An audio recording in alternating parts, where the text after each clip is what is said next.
তো আজকের ক্লাস আমরা ৯ এবং ১০ এই দুইটা অঙ্কের সমাধান দেখব। ৯ নম্বর অঙ্কে কি বলছে? একটি লোহার পাত ও একটি তামার পাতের দৈর্ঘ্য যথাক্রমে ৬৭২ সেন্টিমিটার ও ৯৬০ সেন্টিমিটার। পাত দুইটি থেকে কেটে নেওয়া একই মাপের সবচেয়ে বড় টুকরার দৈর্ঘ্য কত হবে? তো এখানে কি বলছে? সবচেয়ে বড় সর্বোচ্চ বা বৃহত্তম বললে আমরা কি করি? গসাগু করি। আমাদের গসাগু বের করতে হবে। তো গসাগুর অ্যান্সারটা যেটা হবে সেটাই হবে সবচেয়ে বড় টুকরার দৈর্ঘ্য। প্রত্যেক পাতের টুকরার সংখ্যা নির্ণয় করো। তারপর আমাদের প্রত্যেক পাতের যে টুকরার সংখ্যাটা সেটা নির্ণয় করতে হবে।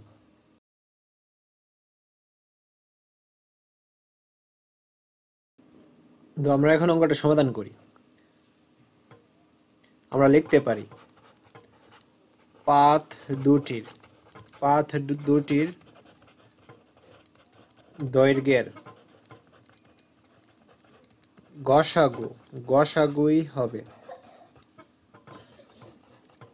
পাত দুইটি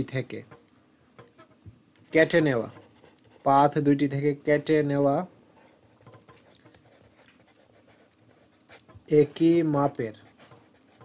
একই মাপের সবচেয়ে বড় টুকরার দৈর্ঘ্য। তো এই যে কথাটা, এটা কিন্তু প্রশ্ন থেকে লেখা হয়েছে। পাত দুইটির দৈর্ঘ্যের গসাগুই হবে কি? পাত দুইটি থেকে কেটে নেওয়া একই মাপের সবচেয়ে বড় টুকরার দৈর্ঘ্য। ঠিক আছে? তো এখন আমাদের গসাগু বের করতে হবে, যেহেতু গসাগু কথাটা বলছি। ৬৭২ দিয়ে ৯৬০কে ভাগ করব। ৬৭২ একে কি? ৬৭২। তো ৯৬০ থেকে ৬৭২ বিয়োগ দিলে হবে ২৮৮। ২৮৮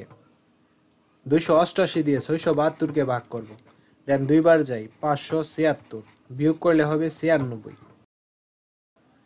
দেন ৯৬ দিয়ে ২৮৮কে ভাগ করব। তো ৩ দিয়ে যাই ২৮৮। আমাদের শেষ ভাজকটা কি বের হয়েছে? শেষ ভাজকটা বের হয়েছে ৯৬। তো আমরা একটা অ্যান্সার পেয়ে গেছি। সবচেয়ে বড় মাপের টুকরার দৈর্ঘ্য ৯৬ সেন্টিমিটার। একটা উত্তর পেলাম। তারপর আমাদের লোহার পাতের টুকরার সংখ্যা এবং তামার পাতের টুকরার সংখ্যা কত সেইগুলো বের করতে হবে। লোহার পাতের টুকরার সংখ্যা সেটা বের করতে হবে। কিভাবে বের করব? আমাদের লোহার পাতের টুকরার সংখ্যা ছিল ৬৭২, একে ৯৬ দ্বারা ভাগ করব। ঠিক আছে? গসাগু কি পেয়েছিলাম? ৯৬। তো ভাগ করলে অ্যান্সারটা পাবো ৬০টি। দেন তামার পাতের টুকরার সংখ্যা। তামার পাতের টুকরা কত পেয়েছিলাম? তামার পাতের টুকরা পেয়েছিলাম ৯৬০। একে ৯৬ দ্বারা ভাগ করব। ভাগ করলে অ্যান্সারটা কত পাচ্ছি? অ্যান্সারটা পাচ্ছি ১০টি। তো এই হলো উত্তর। ঠিক আছে? আমাদের প্রশ্নে, আমি আরেকবার বলতেছি, আমাদের প্রশ্নে বলছে যে সবচেয়ে বড় টুকরার দৈর্ঘ্য কত? সবচেয়ে বড় টুকরার দৈর্ঘ্য হচ্ছে ৯৬ সেন্টিমিটার। একটা উত্তর বের করলাম। তারপর বলছে প্রত্যেক পাতের টুকরার সংখ্যা। লোহার পাতের টুকরার সংখ্যা বের করলাম ৬০টি এবং তামার পাতের টুকরার সংখ্যা বের করলাম ১০টি। এই হলো উত্তরটা। তো আমরা ১০ নম্বর অঙ্কটা দেখব। ৪ অঙ্কের কোন ক্ষুদ্রতম সংখ্যা ১২, ১৫, ২০ ও ৩৫ দ্বারা নিঃশেষে বিভাজ্য হয়? তো এখানে ক্ষুদ্রতম সংখ্যা বলছে, তার মানে আমাদের এই সংখ্যাগুলোর কি করতে হবে? লসাগু করতে হবে। আমরা আপাতত লসাগুটা করে নিই। ১২, ১৫, ২০ এবং ৩৫-এর লসাগুর ক্ষেত্রে সর্বনিম্ন দুইটার মধ্যে ভাগ যেতে হবে। তো ২ দ্বারা নিই, সবচেয়ে ক্ষুদ্রতম মৌলিক সংখ্যা নিয়ে আমরা প্রথমে ট্রাই করব যে যাই কিনা। না গেলে এরপরের মৌলিক সংখ্যা ট্রাই করতে হবে। তো ২ দ্বারা যাই, ৬ দুগুণে ১২, ১০ দুগুণে ২০। তারপর আবার দেখো ২ দ্বারা যাই, ৩ দুগুণে ৬, ৫ দুগুণে ১০।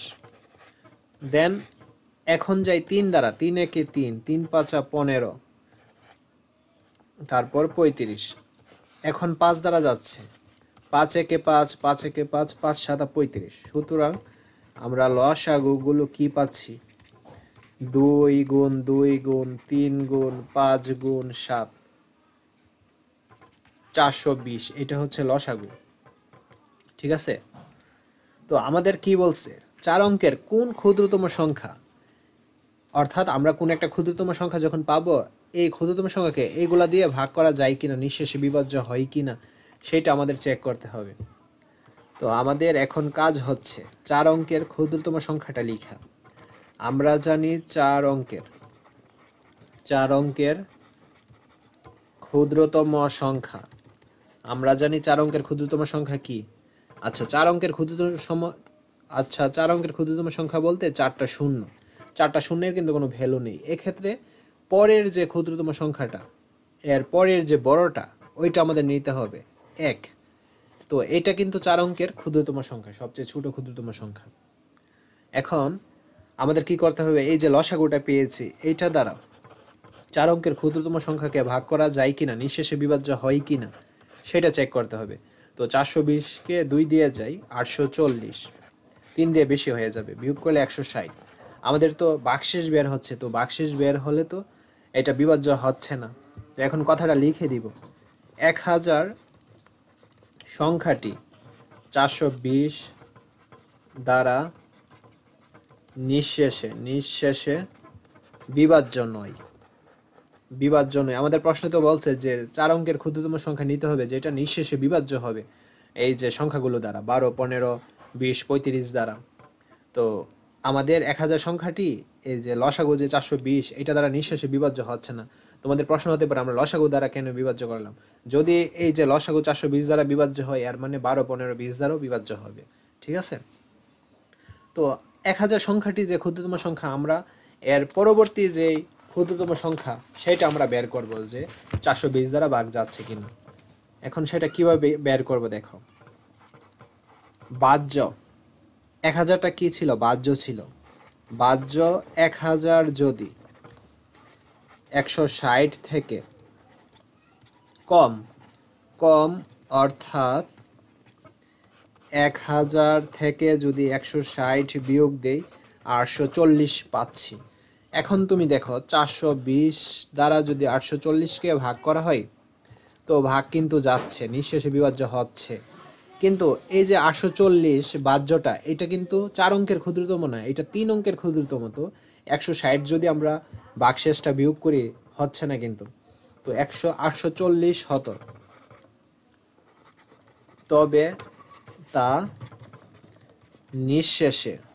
নিঃশেষে বিভাজ্য হতো। কিন্তু তখন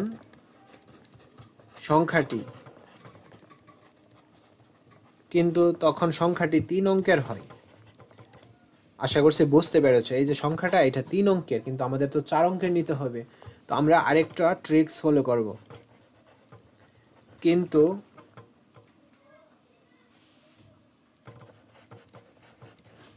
বাহ্য যদি 420 থেকে 160 বিয়োগ দিই কত পাচ্ছি, 260।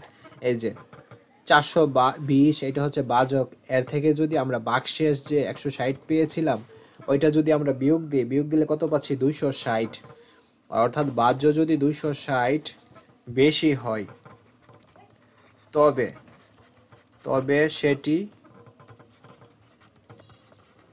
তবে সেটি নিঃশেষে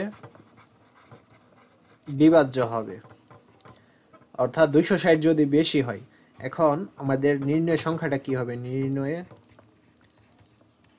সংখ্যাটি 1000-এর সাথে আমরা কি করব, 260 যোগ করব, করলে পাচ্ছি কত, 1260। ঠিক আছে। এই 1260ই হচ্ছে 4 অঙ্কের ক্ষুদ্রতম সংখ্যা, যেটাকে 12, 15, 20 দ্বারা ভাগ করলে নিঃশেষে বিভাজ্য হবে। তো তুমি 1260কে দেখো 420 দ্বারা 1260কে ভাগ করতে পারো, ভাগ করলে দেখবে নিঃশেষে বিভাজ্য হচ্ছে।